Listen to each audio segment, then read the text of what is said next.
Aujourd'hui, je relance une nouvelle série de vidéos qui fonctionnait vraiment bien sur mon ancienne chaîne avec une petite modification dans le nom qui s'appelle l'Alpha Critique. Critique parce que c'est une critique, et Alpha parce que mes couilles dans ta bouche, voilà.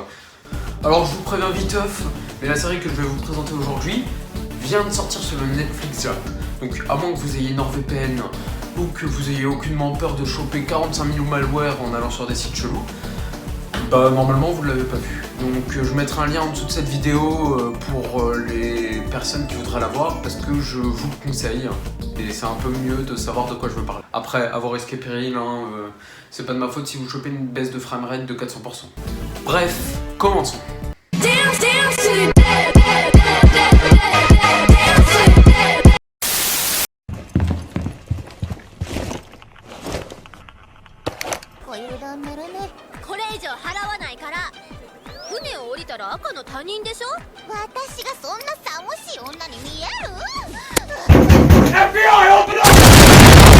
Bon, aujourd'hui la série que je vous présente, c'est la série BNA, Brand New Animal, qui vient de sortir donc sur le Netflix Jap et qui a été créée par le studio du nom de Trigger, qui porte d'ailleurs très bien son nom. Pour ceux qui sont pas familiers avec l'animation japonaise, Trigger c'est un studio d'hyperactif. Sans plus tarder, on va commencer l'analyse de la série.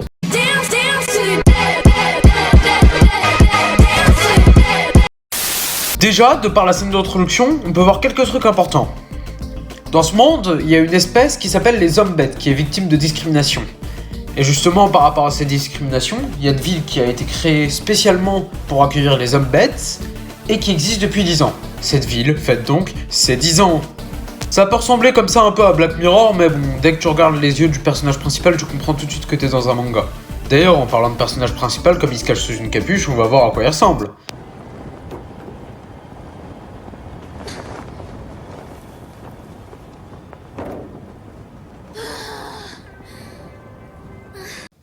Non, ça, je suis désolé, là, c'est une loli, les gars. C'est pas un homme bête, c'est une loli. C'est juste une meuf qui s'est paumée à la Japan Expo à travers un portail magique et qui a oublié comment enlever son costume. Donc, malgré une narration alambiquée pour ce premier épisode, il nous entraîne doucement dans l'histoire. Michiru, le personnage principal, cherche à fuir la ville des hommes bêtes pour pouvoir être en sécurité vis-à-vis des chasseurs d'hommes bêtes, contre qui elle se trouvera lors de son voyage. Elle sera sauvée par un passeur qui l'emmènera directement vers la ville en bateau. Alors elle arrivera dans la ville des hommes bêtes, nommée Anima City. Très original comme nom, dis donc. Ah, les neurones ont dû chauffer à l'étage marketing. Alors elle arrivera dans la ville des hommes bêtes, nommée Anima City, festival des 10 ans de la ville. Bon, évidemment, ça pouvait pas bien finir.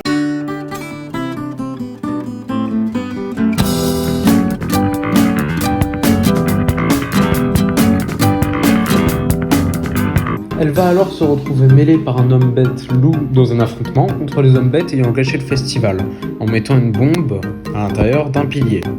Bon, j'espère que vous suivez parce que là c'est que le début. Le loup qui a tellement cassé la gueule aux autres hommes bêtes qui ressemblent maintenant à des dieux de la mort de Death Note se fera stopper dans son élément par Michiru. Alors le droit à un débat autour des humains, car les hommes bêtes ayant gâché le festival ont été payés par des humains, entre le loup qui dit que tous les hommes sont les mêmes et que Michiru les défend.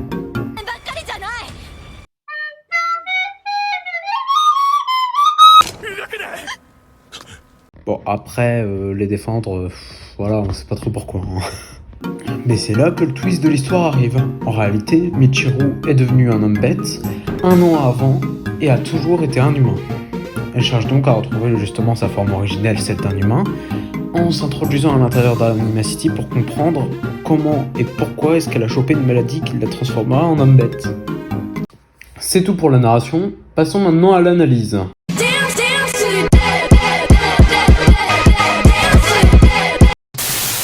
Si je vous parle de cet animé, c'est parce qu'il a la particularité de construire quelque chose en 4 épisodes d'incroyable. D'ailleurs, je vous avouerai avoir été assez dégoûté de me rendre compte que seulement 4 des 6 premiers épisodes promis de base ont été réalisés. Après s'être adapté à la vitesse de narration et à l'évolution rapide de l'intrigue qui est à décoiffer les cheveux si on s'est entièrement farci One Piece, on a là l'exemple parfait d'un animé réussi.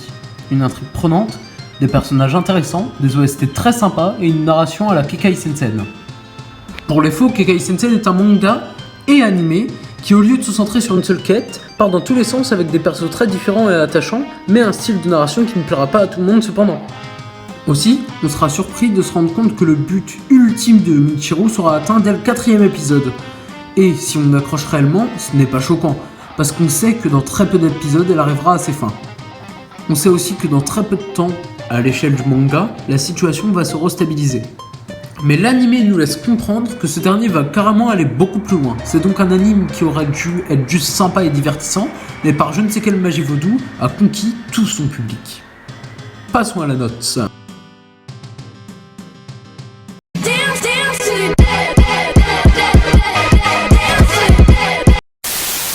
Je lui attribuerai donc, par la vision de son potentiel futur, la note de 17 sur 20 avec la mention simple mais efficace. Bref, je pense que vous aurez compris le but de l'Alpha Critique. Vous faire découvrir des choses que vous ne connaissez probablement pas à l'aide d'une note qui va justement les ranker pour voir à peu près est-ce que c'est bien, est-ce que c'est pas bien, et bien évidemment les décrire. Et ces choses, ça ira d'animés totalement normaux à des trucs beaucoup plus couillus, comme par exemple le sens moral de Code for Lan. Allez, bisous les couillons.